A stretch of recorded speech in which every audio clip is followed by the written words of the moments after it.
good. It still serves the purpose that they had in game one, and this.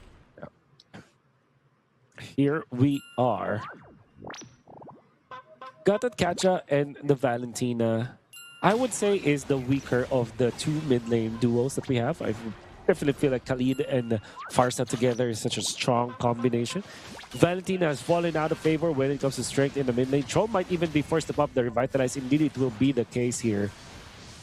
Burned through the battle spell, but it's okay. Sometimes it's much better to pop the Revitalize in the first wave because that means that it will be super duper ready come the first turtle fight.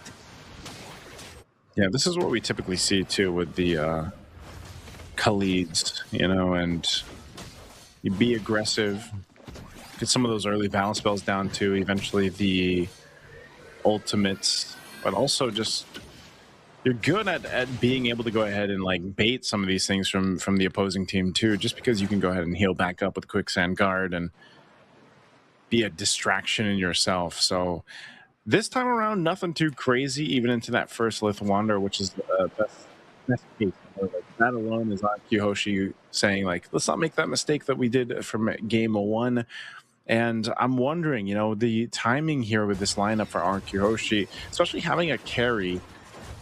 Is carry still basically you need those 3 items to lock in scaling wise? She still needs the, what do we call it, tips? She still needs those 3 items. Yeah, 3-item power spike. Power spike. For all those who don't know. Yeah, that's the tips. Yeah, for sure. Look at this. Susujin, popping the Requiem. Revitalize is going to be used against Troll. He might be in trouble this time as first blood going to the hands of Dyran. Team Falcons look like they wanted to make a play up there, but that's what I was saying. The Guinevere is going to help a little bit more, though, just because, again, you have that crowd control plus that Requiem to follow through with the rest of this lineup here. Yep. Actually, it actually depends on the carry on what he decides to go for. If he wants to go for the Trinity, yeah, for sure he's going to farm. But I think that overall, anytime that you can deliver a kill to the carry, you can actually activate him. Okay, Dragon Form going to be used. All for the space for Boyet to go ahead and get this turtle. A Feathered Airstrike to keep Troll up at bay. I'm not sure if this is going to break into a fight. A good usage of the Raging Sandstorm stolen by Cuffin. And once again, they're going to be duking it out. A 1v1 with Idok and Troll going at it, but Boyet's finally going to fall. A good play from Cuffin, the MVP from game one. But it's a trade, though, and RRQ Hoshi gets that trade in their favor. Yeah, big trade. That will be in favor of RRQ Hoshi. I was surprised that Cuffin still survived after that, but he actually started the fight so well for Team Falcons. I wonder how Boyet died in there, but yeah, that was the costly death out there. Fortunately for him, Susujin dropped way before he dropped. So that means that when it comes to the EXP, Boyet will have a little bit of an advantage. But overall, RRQ Hoshi more than happy to take that trade. Oof, again, Rins taking some damage. Boyet will be able to clean up that kill. Good usage there to set things up in the mid lane. So Team Falcons will do what they can to go ahead and scrape back into this early game. Nothing too crazy, even with that last even with that last team fight that we saw, RRQ Hoshi just barely ahead here. Team Falcons reading things really well. You got to commend them to be able to go ahead and go toe-to-toe. Cuffin's ability to take the right ultimates from team fight to team fight has been great already in this early portion of the game. He's holding on to the Raging Sandstorm, and that's what started things up in the previous team fight as well. They just need a little bit better follow-through to win those fights in their favor. An important move that we saw from Toy went for dominate. So I will have a 300 gold advantage over the Esmeralda, which is going to be important when it comes to the activation of this carry. We talked about how important the TIPS or the tips for Toy is, a 3-item power spike. However, if you get the Corrosion Chime with a Demon Hunter Sword, you're going to be okay.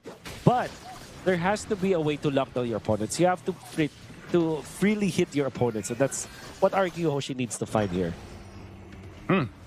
It's like clockwork. It's like the same choreography that we saw from the previous game, but this time they decided not to push through with a fight. So turtle securing here for Team Falcons. Good usage of Sanji using that dragon form. I'm not sure if they're going to jump in on this. Yeah, Troll was there just to back him up if they needed. Cuffin's still holding on to the Raging Sandstorm, so good control. Like, this is all just kind of disciplined gameplay on both sides.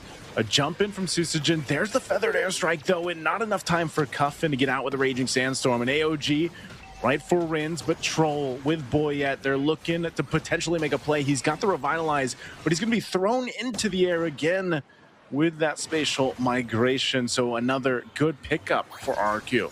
A great pickup for RRQ Hoshi, as we're looking for opportunities to get good targets. Taking down Coffin was more than good for RRQ Hoshi. Then they get another bonus, which was to take out Troll with the Revitalize. So they have achieved so much. In fact, it prompts some rotation from Sano.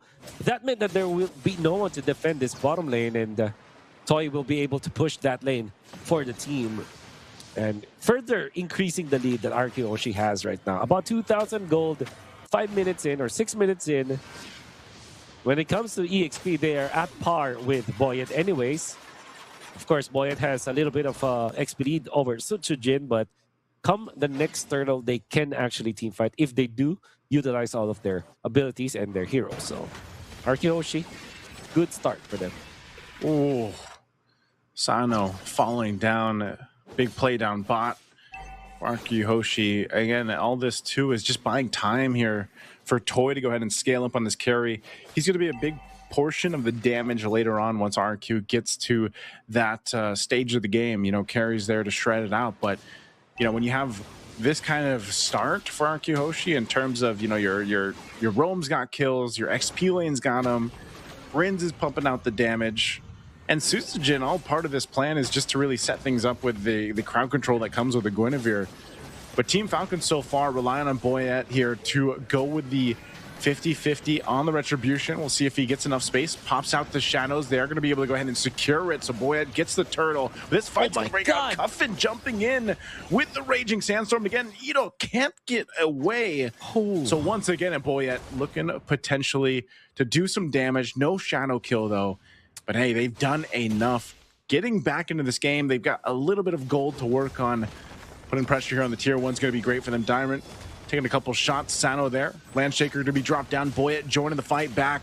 Does he have the shadow kill soon? It's a 3v1 with Dyron holding his own. He's got the Homelander shields to keep him up, but he will finally be pushed off that tier 1 turret. Great pick out of Dyron surviving that. That's actually pretty crucial, but Team Falcons will collect the turret takedown as their consolation prize. There could be a kill down the bottom lane as RRQ Hoshi are poising to go for a death brush play. It's gonna be good, but Team Falcons has a wombo combo that's very scary later on. RRQ Hoshi survived that. Fortunately, they have the dashes for that one, but if Team Falcons layered that properly, that will be so scary. That's AOG into the stolen Raging Sandstorm from Coffin, and of course Sanji starting it with the Petrify of the Black Dragon 4. That will be a very scary ultimate combo for Team Falcons, and RRQ Hoshi has to really mind that all the time. I guess for Team Falcons right now, they're going to be banking on the fact that they can go together as a team. Toy skips the Demon Hunter Sword and goes for the Golden Staff first. I believe that this is also going to help him out up against the low HP heroes, for example, Boyette as well as Coffin. Provided, of course, that he is allowed to freely hit. You need to deliver some kills to Toy. So what I generally mean about that is that you have to keep Team Falcons players in place. Edok with a stun or Rins, for example. That might be the opening for Toy. Are they going to go for this? Edok too, taking some damage. He's going to quick sand guard up. Feathered Airstrike to help keep them at bay. Revitalize was burnt down, though. So with Lord being up, I'm not sure if either team is actually in position to take this just yet. They might want to choose to wait for those, of course, the Raging Sandstorm and the Feathered Airstrike to be back up for RRQ Hoshi. So it's more so just kind of delaying this, given the information. But I think Team Falcons will go ahead and keep Sano at least on the top side to put pressure there. You see the orange buff going in the hands of Toy now. This is what I was talking about with the transition period earlier on, just minutes ago, where, you know, now it's Toy's time to shine. He's had plenty of time to go ahead and farm up. He's got buffs now. And now that we're focused on these Lords, he's going to be crucial to stay alive. So now Team Falcons kind of has to watch out for that, not get set up with that Raging Sandstorm and make things happen. Good burn in the Flicker, though, against Rins. Rins going to stay alive for this. Sanji waiting patiently. Susujin grabbing his purple buff, but still, I think this is just a stalemate unless Team Falcons decides to give it a go. They have their own Raging Sandstorm, but not much of an angle to go for just yet. Being very hectic once again for Team Falcons. Toy now has the Trinity. That's 10 minutes and 17 seconds.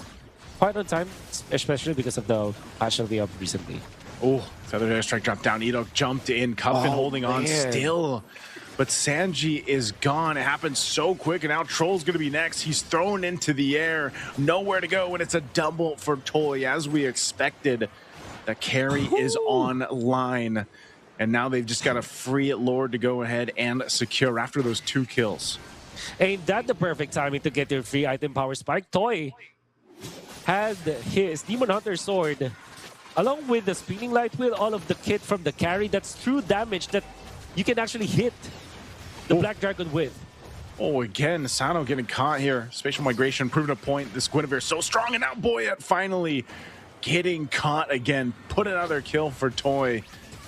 Right now, RRQ Hoshi has just flipped that switch in their favor. Toy's going to go grab that tier 1 up top as they wait to play into this Lord marching down that bottom lane. Team Falcons now in a precarious position to try to stop the bleeding here, man.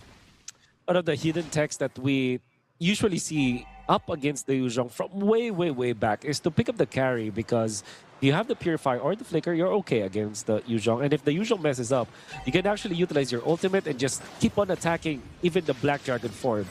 Because even if you have so much defense and so much HP, the damage output coming out from the carry is true damage, and it's also HP based. So it's actually more than enough to take out the Yuzhong. As you saw, Sanji couldn't even stay in front of the carry because of how strong he is. And now RRQ Hoshi are showing us how it's done. They have adjusted, and now they are leading by so much. See how they approach this. Lord's going to march into this bottom turret. They will take down the bottom base turret again. A spatial migration into the feathered airstrike combination. Revitalized from Troll will keep him alive, but Sanji is gone. Cuffin deleted, as well as Toy just shreds through the health bars of Team Falcons, clipping the wings here in game 2.